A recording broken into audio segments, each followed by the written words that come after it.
رب نے فرمایا وہ تو دور دیکھ رہے ہیں نا، انہم یرونہ بعیدا، وہ سمجھتے ہیں کہ کیا وہ عذاب کیا ہے، دور ہے، بعید ہے، ونراہ قریبا، لیکن ہم اس کو قریب دیکھ رہے ہیں، ہم اس کو قریب دیکھ رہے ہیں۔ یہ زجر ہے مشرکین کے اوپر۔ جس وقت امام الانبیاء صلی اللہ علیہ وسلم نے ان کے سامنے قرآن کی آیتیں پڑھیں اور ان کو توحید کی دعوت دی، شرک سے روکا، تو اس آیت سے مراد نضر بن حارث، ابو جہل اور بڑے بڑے جو قریشی تھے نا، سردار جو تھے وہ ہیں۔ ان کو چاہیے تو یہ تھا کہ وہ مان لیتے، لیکن انہوں نے مانا نہیں، بلکہ بیت اللہ کے اندر آ کر بیت اللہ کا غلاف پکڑ کر رب سے دعا کر رہے ہیں کہ اے اللہ، اگر یہ اسلام سچا ہے، تیری طرف سے ہے، اور قرآن جو محمد لے کر آیا ہے، تو ہم اس کو نہیں مانتے، کیا کر ہمارے اوپر پتھر کی بارش برسا، یا ہمیں کیا کر دردناک عذاب میں مبتلا کر۔ یہ انہوں نے کیا کی تھی؟ دعا کی تھی۔ لیکن آدمی دعا تو اس وقت کرتا ہے نا جب آدمی نے پتھروں کی بارش برستی ہوئی دیکھی نہ ہو، بندہ اپنی آنکھوں سے دیکھے بھی صحیح، پھر بھی مانگے رب سے۔ ایک دفعہ یہاں پہ صرف نہیں کیا سوال، سال سائل بعذاب واقع، آخری سپارے کے اندر، سورت غالباً معارج ہے، اس کے اندر بھی رب نے فرمایا میرے پیغمبر نے ان کو توحید کی دعوت دی، شرک سے روکا، بدعمالیوں سے روکا، ان کو چاہیے کہ وہ مان لیتے، لیکن انہوں نے مانا نہیں۔ کیا کیا؟ سال سائل بعذاب واقع، جس عذاب سے تو ہمیں ڈراتا ہے وہ عذاب لے کر آ، ہم نہیں مانتے، ہم نہیں مانتے۔ رب نے فرمایا وہ تو دور دیکھ رہے ہیں نا، انہم یرونہ بعیدا، وہ سمجھتے ہیں کہ کیا وہ عذاب کیا ہے، دور ہے، بعید ہے، انہم یرونہ بعیدا ونراہ قریبا، لیکن ہم اس کو قریب دیکھ رہے ہیں، ہم اس کو قریب دیکھ رہے ہیں۔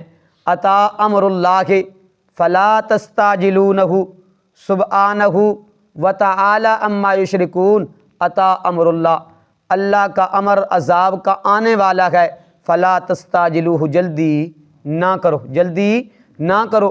جس وقت انہوں نے عذاب کا مطالبہ کیا نا، تو پیارے پیغمبر جناب محمد الرسول اللہ صلی اللہ علیہ وسلم نے فرمایا عذاب لانا میرے اختیار میں نہیں، عذاب لانا میرے اختیار میں نہیں، یہ اللہ کے اختیار میں ہے، لیکن کیا ہے، میں صرف اس عذاب سے آپ کو ڈرانے والا ہوں، آپ کو عذاب سے ڈرانے والا ہوں، عذاب میرے اختیار میں نہیں۔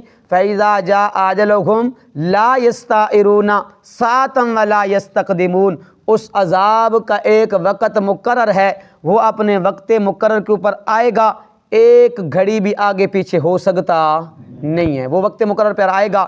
لیکن بات کر رہا تھا کہ عذاب آدمی اس وقت مانگتا ہے رب سے پتھر کا کہ آنکھوں سے دیکھا نہ ہو، لیکن انہوں نے کیا کیا، اپنی آنکھوں سے برستا ہوا پتھروں کی بارش دیکھی تھی۔ کہاں دیکھی تھی؟ الم تر کیف فعل ربک باصحاب الفیل الم یجعل کیدہم فی تضلیل وارسل علیہم طیرا ابابیل ترمیہم بحجارۃ من سجیل فجعلہم کعصف مأکول۔ نجاشی شاہ حبشے کا بادشاہ ہے نجاشی، اس کا ایک حاکم ہے ابرا، اس نے نجاشی کے لیے صنعان کے اندر ایک عالی شان محل تیار کیا، اور اس محل کے اندر ایسا سنگ مرمر لگایا کہ دنیا کے اندر ایسا کوئی محل کہیں بھی تیار نہیں ہے، جس وقت وہ محل تیار ہوا اس نے نجاشی کو خط لکھا کہ میں نے کیا کیا، آپ کے لیے ایک محل تیار کیا ہے، لیکن اس وقت تک میں سکون سے نہیں بیٹھوں گا، اس وقت تک میں آرام سے نہیں بیٹھوں گا جب تک میں عرب کے حاجیوں کا منہ اس اپنے محل کی طرف نہ موڑوں گا، ان کی طرف نہیں موڑوں گا، اس وقت تک میں سکون سے نہیں بیٹھوں گا۔ اور اس نے پھر کیا کیا، ایک لشکر تیار کیا بیت اللہ کو گرانے کے لیے کہ میں بیت اللہ کو گراؤں گا تب لوگ آ کے اس محل کی طرف کیا ہوں گے، متوجہ ہوں گے اور حج اور عمرہ کے لیے یہاں کیا کریں گے، آئیں گے۔ اس نے روایات کے اندر آتا ہے کہ ایک محمود نامی ہاتھی کو کیا کیا، اس کی قیادت میں لشکر تیار کیا۔ وہ چلتے چلتے جس وقت بیت اللہ کے قریب پہنچے نا تو اس نے عرب کے لوگوں کے کافی اونٹوں کے اوپر کیا کر لیا تھا، قبضہ بھی کر لیا تھا، اور جس کے اندر عبد المطلب کے 200 اونٹ بھی تھے۔ کتنے؟ عبد المطلب کے 200 اونٹ بھی تھے۔ تو جس وقت عبد المطلب کو پتہ چلا وہ گئے ابرہ کے پاس، اونٹوں کا سوال کیا تو ابرہ نے کہا افسوس ہے تمہیں اپنے اونٹوں کی واپسی کے کیا ہے مطالبہ کر رہے ہو، بیت اللہ کی تمہیں کچھ پرواہ نہیں۔ تو عبد المطلب نے جواب دیا میں اونٹوں کا مالک ہوں، میں اپنے اونٹوں کی مطالبہ کیا کر رہا ہوں، واپسی کا مطالبہ کر رہا ہوں۔ جو بیت اللہ کا رب ہے، جو بیت اللہ کا مالک ہے، وہ خود اس کی حفاظت کرے گا۔ اس نے کہا ما کان لیمنع منی، آج بیت اللہ کو مجھ سے کوئی بچانے والا نہیں۔ تو عبد المطلب نے کہا زور ازما لے، دیکھ لے کہ وہ کیسے تو اس کو گراتا ہے۔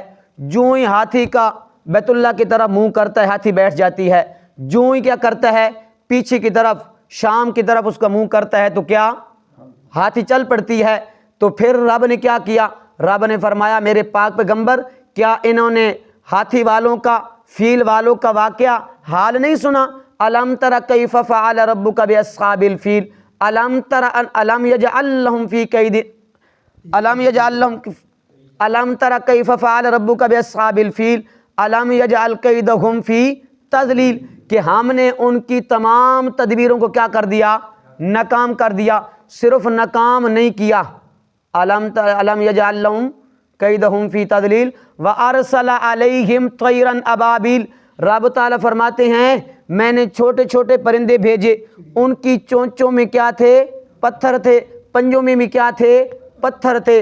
فجعلہم وارسل علیہم طیرا ابابیل ترمیہم بحجارۃ من سجیل، چھوٹی چڑی کے منہ میں کتنا آتا ہے پتھر، چھوٹا، چونچوں پنجوں میں کتنا پتھر آتا ہے، بالکل باریک سا، لیکن حدیث پاک کے اندر آتا ہے کہ وہ کافر کو لگتا تھا نیچے سے نکل جاتا تھا، اتنا کیا تھا، سخت تھا۔ اور اتنی آدن کہ رب چڑیاں کول بھی باز مروا سکدا، چڑیاں کول بھی باز مروا سکدا، اویں کر کے مروینا۔ تو رب نے کیا سمجھایا، رب نے فرمایا کہ انہوں نے میرا حکم نہیں مانا۔ کیا کیا، میرا حکم نہیں مانا۔ کیوں نہیں مانا؟ دنیا کے جاہ و جلال، دنیا کی شان و شوکت کی وجہ سے، غرور کی وجہ کہ ہمارا کیا ہے، جتھا ہے، ہم کیا ہیں، مضبوط ہیں، ہمارے پاس کیا ہے، مال و دولت ہے۔ تو رب نے دنیا کے اندر بھی کیا کر دیا، ان کا نام و نشان مٹا دیا۔ تو رب تعالیٰ فرماتے ہیں انہوں نے کیا کیا، توحید کو نہ مانا، شرک کے اوپر ڈٹ گئے، اور دنیا کے مال و ملال اور جاہ و جلال کے اوپر کیا کیا، غرور اور تکبر کیا۔ رب سے کہا اگر یہ محمد اور قرآن جو دین اسلام لے کر آیا ہے سچا ہے تو ہم نہیں مانتے، ہم نہیں مانتے، ہمیں ہمارے اوپر پتھروں کی بارش برسا یا کیا کر، ہمیں دردناک عذاب میں مبتلا کر۔ تو رب تعالیٰ فرماتے ہیں میرے پاک پیغمبر وما کان اللہ لیعذبہم وانت فیہم، یہ عذاب کے مستحق ہیں، عذاب کے مستحق ہیں، اپنی زبان سے عذاب مانگ رہے ہیں، اور پھر کیا، اپنے بدعمالیوں کی وجہ سے، کفر اور شرک کی وجہ سے عذاب کے مستحق تو ہیں، لیکن میرے پاک پیغمبر میں ان کو عذاب نہیں دیتا۔ فما کان اللہ، اور نہیں ہے اللہ تعالیٰ لیعذبہم، عذاب دینے والا انہیں، کیا وجہ ہیں، وانت فیہم، میرے پاک پیغمبر تم جی کیا ان کے اندر موجود ہو، تمہاری موجودگی کے اندر اگر میں انہیں عذاب دوں تو یہ عبرت حاصل نہیں کریں گے کہ یہ ہماری وجہ سے عذاب آیا ہے، ہمارے کرتوتوں کی وجہ سے کیا ہے عذاب آیا ہے۔ میرے پاک پیغمبر آپ ان کے اندر موجود ہوں تو یہ آپ کو طعنہ دیں گے۔ کیا دیں گے؟ آپ کو طعنہ دیں گے کہ آپ کی وجہ سے یہ کیا آیا؟ عذاب آیا۔ جیسے کیا فرعون نے اور فرعون کے سرداروں نے موسیٰ علیہ السلام کو کیا دیا تھا؟ طعنہ دیا تھا۔ قالوا انا تطیرنا بکا قالوا اطیرنا بکا وبمن معک قال طائرکم عند اللہ بل انتم قوم تفتنون۔ جس وقت انہوں نے حضرت موسیٰ علیہ السلام کی دعوت کو نہیں مانا نا، اس وقت کیا کیا؟ اللہ نے ان کے اوپر قحط سالی مسلط کر دی، بارشیں بند کر دیں، نہروں سے پانی خشک ہو گئے اور کنویں کیا ہو گئے؟ خشک ہو گئے۔ جس وقت خشک ہو گئے تو انہوں نے کہا قالوا اطیرنا بک وبمن معک، یہ آپ کی ناپاکی، العیاذ باللہ العیاذ باللہ، یہ آپ کی نحوست کی وجہ سے، جب سے آپ اس بستی کے اندر آئے ہیں نا، آپ کے ماننے والے اس بستی کے اندر آئے ہیں نا، اس دن سے کیا ہمارے حالات خراب ہو گئے ہیں۔ کیا ہو گئے ہیں؟ ہمارے حالات خراب ہو گئے ہیں۔ تو انہوں نے فرمایا قال طائرکم عند اللہ، یہ تمہاری نحوست اللہ کے پاس ہے، تمہارے اپنے کرتوتوں کی وجہ سے ہے، اپنی بدعمالیوں کی وجہ سے کیا ہو گئی ہیں؟ بارشیں بد ہو گئی ہیں، تم حد سے کیا کرنے والے ہو؟ بڑھنے والے ہو۔ اسی طرح سورہ یاسین کے اندر جس وقت اللہ رب العزت نے 3 پیغمبروں کو بھیجا اور انہوں نے کیا کیا؟ جھٹلا دیا۔ قالوا انا تطیرنا بکم لئن لم تنتہوا لنرجمنکم ولیمسنکم منا عذاب علیم۔ پیغمبر آئے، ایک پیغمبر آیا، دوسرا پیغمبر آیا، تیسرا پیغمبر آیا، جھٹلا دیا۔ کیا کر دیا؟ جھٹلا دیا۔ پیغمبر نے توحید کی دعوت دی، شرک سے روکا، بدعمالیوں سے روکا، ناپ تول میں کمی کرنے سے روکا، اور ایک دوسرے کا حق مارنے سے کیا کیا؟ روکا۔ یہ سارے کچھ کیے نا جس وقت انہوں نے کہا ہم اللہ کے رسول ہیں، ہمیں مان لو، اگر نہیں مانو گے تو ہمارا کچھ نقصان نہیں ہوگا، اپنا نقصان کرو گے۔ تو پھر کیا کیا؟ انہوں نے نہیں مانا، رب نے ان کے اوپر بھی کیا کر دی؟ قحط سالی مسلط کر دی۔ تو انہوں نے جس وقت جواب نہیں بنا نا، مشرک کے پاس جب جواب نہیں بنتا تو ہتھ کنڈے کے اوپر کیا آ جاتا ہے؟ آ جاتا، کہتے ہیں قالوا انا تطیرنا بکم لئن لم تنتہوا لنرجمنکم ولیمسنکم منا عذاب علیم۔ اگر تو ان باتوں سے باز نہیں آئے گا تو ہم پتھر مار مار کے کیا کر دیں گے؟ آپ کو سنسار کر دیں گے، یا دردناک عذاب کے اندر کیا کریں گے؟ مبتلا کریں گے۔ قالوا طائرکم قالوا طائرکم، جب سے تم آئے ہو نا ہمارے حالات خراب ہو گئے ہیں، ہمارے حالات خراب ہو گئے ہیں۔ ایک کا منہ ایک طرف ہے، دوسرے کا منہ دوسری طرف ہے، باپ کا منہ دوسری طرف ہے، بیٹے کا منہ کیا ہے؟ دوسری طرف ہے۔ آپ نے تو کیا کر دیا؟ اختلاف پیدا کر دیا۔ تو رب تعالیٰ فرماتے ہیں وَلَقَدْ أَرْسَلْنَا إِلَىٰ ثَمُودَ أَخَاهُمْ صَالِحًا أَنِ اعْبُدُوا اللَّهَ فَإِذَا هُمْ فَرِيقَانِ يَخْتَصِمُونَ۔ یہ جو لوگ کہتے ہیں نا فلاں آیات اختلاف پڑ گیا، فلاں آیات اختلاف پڑ گیا، اختلاف کیوں پڑا؟ میرا پیغمبر آئے صالح علیہ السلام، انہوں نے اپنی قوم کو دعوت دی تو لوگ 2 گروہ میں بٹ گئے، کچھ ماننے والے کچھ نہ ماننے والے۔ یہ آج سے نہیں ہے، یہ 1400 سال پہلے سے ہے۔ یہ کیا ہے؟ 1400 سال پہلے سے ہے۔ یہ طعنہ دینا کہ فلاں آیات کیا ہو گیا، تفرقہ پڑ گیا، کیا پڑ گیا؟ تفرقہ پڑ گیا۔ یہ سیدھی بات کس کے اوپر جاتی ہے؟ پیغمبر کے اوپر بات جاتی ہے۔ ہاں جی، تو رب نے فرمایا میرے پاک پیغمبر، میں ان کو آپ موجود ہوں تو میں ان کافروں کو بھی عذاب نہیں دیتا، کیونکہ یہ آپ کو طعنہ دیں گے، یہ آپ کو طعنہ دیں گے۔ وما کان اللہ معذبہم وہم یستغفرون، دوسری وجہ عذاب نہ دینے کی رب نے وجہ بیان فرمائیے، وما کان اللہ، اور اللہ تعالیٰ عذاب دینے والا نہیں، وہم یستغفرون، جب کہ وہ استغفار کرتے ہیں۔ مفسرین نے لکھا اس کے 2 قول ہیں، یا تو کیا ہیں؟ مشرکین ہیں اس سے استغفار کرنے والے، کیونکہ جس وقت وہ بیت اللہ کا طواف کرتے تھے اس وقت اللہ سے اپنے گناہوں کی معافی مانگتے تھے، اپنے گناہوں کی معافی مانگتے تھے۔ تو اس سے معلوم ہوا کہ مشرک اور کافر بھی جب اللہ سے استغفار اور توبہ کرتا ہے تو اللہ عذاب کو ٹال دیتا ہے، اللہ عذاب کو ٹال دیتا ہے۔ تو اس لیے میرے محبوب نے فرمایا کہ رمضان کے اندر 4 کاموں کی کیا کرو؟ کثرت کیا کرو۔ کلمہ زیادہ سے زیادہ پڑھا کرو، استغفار زیادہ سے زیادہ کیا کرو، اللہ سے جنت الفردوس طلب کیا کرو، اور جہنم سے پناہ مانگا کرو، جہنم سے پناہ مانگا کرو۔ جب ہم استغفار کریں گے ہمارے گناہ جھڑ جائیں گے، ہمارے گناہ کیا ہو جائیں گے؟ ختم ہو جائیں گے۔ پھر رب کیا کرے گا؟ ہمارے گناہوں کو معاف فرما دے گا۔ ان گناہوں کو معاف فرما کے اللہ رب العزت ہمیں نیکیاں عطا کرے گا، اور ہم اللہ رب العزت کیا کرے گا؟ بخشش عطا فرمائے گا۔ بات کافی ہیں لیکن لمبی ہو جائے گی۔ تو پھر کیا ہے مومنین کا؟ کیا ہے؟ حضرت مولانا شیخ القرآن مولانا غلام اللہ خان فرماندین کہ اس سے مراد کیا ہے؟ مومنین کی استغفار ہے۔ کیا ہے؟ مومنین کی استغفار ہے۔ سورۃ فتح کی آیت پیش کرتے ہیں، لو تزیلوا لعذبن الذین کفروا منہم عذاب علیم، کہ میرے پاک پیغمبر میں آپ کو ان کافروں کو حملہ کرنے کی طاقت دیتا اور آپ کو کیا کرتا؟ غالب کرتا۔ میرا وعدہ تھا لیکن میں نے کیا کیا؟ وَهُوَ الَّذِي كَفَّ أَيْدِيَهُمْ عَنْكُمْ وَأَيْدِيَكُمْ عَنْهُمْ بِبَطْنِ مَكَّةَ، میں نے ان کے ہاتھ بھی روک دیے، آپ کے ہاتھ بھی روک دیے۔ کیوں روکے؟ اس وجہ سے روکے کہ یہاں پہ مسلمان مرد اور عورتیں رہتی تھیں۔ جس وقت مسلمان مرد اور عورتیں رہتی تھیں تو میں نے اس لیے آپ کے ہاتھوں کے اوپر روک دیا کہ وہ آپ کے ہاتھوں مارے جاتے، کل آپ پریشان ہوتے کہ ہمارے ہاتھوں مسلمان کیا ہو گئے؟ قتل ہو گئے۔ ہم کیا کر رہے ہیں؟ ہم کس کیٹیگری میں جا رہے ہیں؟ تو اس لیے رب تعالیٰ فرماتے ہیں جب وہ استغفار کرتے ہیں نا، ان کے استغفار کی وجہ سے میں عذاب کو کیا کرتا ہوں؟ ٹال دیتا ہوں۔ وما لهم الا يعذبهم الله وهم يصدون عن المسجد الحرام، رب نے وجہ بیان کر عذاب نہ دینے کی دو وجہ بیان کی۔ آخر میں رب نے فرمایا وہ عذاب کے مستحق تو تھے، اپنے تمام افعال و اعمال کی وجہ سے وہ عذاب کے مستحق تو تھے۔ کیوں؟ ایک تو اللہ اور اس کے رسول کے فرما برداروں کو اللہ کے گھر سے روکتے تھے، اللہ کے گھر سے روکتے تھے۔ وہ متولی نہیں تھے گھر کے، نہ ان کو متولی ہونے کا کیا ہے؟ حق ہے، کیونکہ وہ مشرک ہیں۔ اللہ کے گھر کا متولی وہ ہوتا ہے الا المتقون، جو کیا ہوتا ہے؟ پرہیزگار ہوتا ہے، جو مومن ہوتا ہے، جو کیا ہوتا ہے؟ اللہ کا فرما بردار ہوتا ہے۔ لیکن ولکن اکثرهم لا یعلمون، اکثر لوگ جانتے نہیں ہیں، اکثر لوگ جانتے نہیں ہیں۔ اللہ رب العزت ہمیں گناہوں کے اوپر استغفار اور توبہ کرنے کی توفیق عطا فرمائے۔ اعوذ باللہ من الشیطان الرجیم، بسم اللہ الرحمن الرحیم۔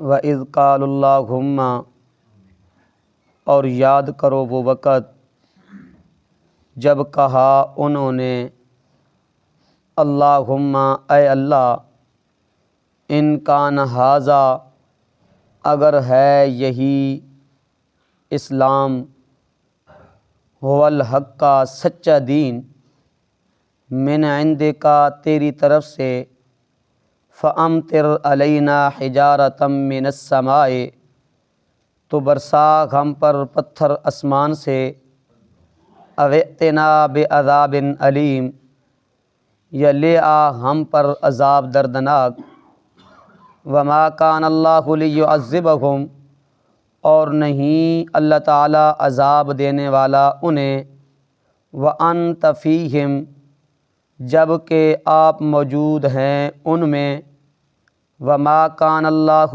معذبہم، اور اللہ تعالیٰ عذاب نہیں دینے والا انہیں، وہم یستغفرون، جب کہ وہ استغفار کرتے ہیں، وما لہم، اور کیا وجہ ہے ان کے لیے، اللہ یعذبہم اللہ، کہ اب عذاب نہ دے انہیں اللہ تعالیٰ، وہم یصدون عن المسجد الحرام، جب کہ وہ روک رہے تھے لوگوں کو مسجد حرام سے، وما کانوا اولیاءہ، اور نہیں ہیں وہ ان کے مختار، ان اولیاءہ، نہیں ہیں اس کے مختار، الا المتقون، مگر صرف پرہیزگار لوگ، متقین لوگ، ولکن اکثرهم لا یعلمون، لیکن اکثر لوگ ان میں سے جانتے نہیں۔ صدق اللہ العظیم۔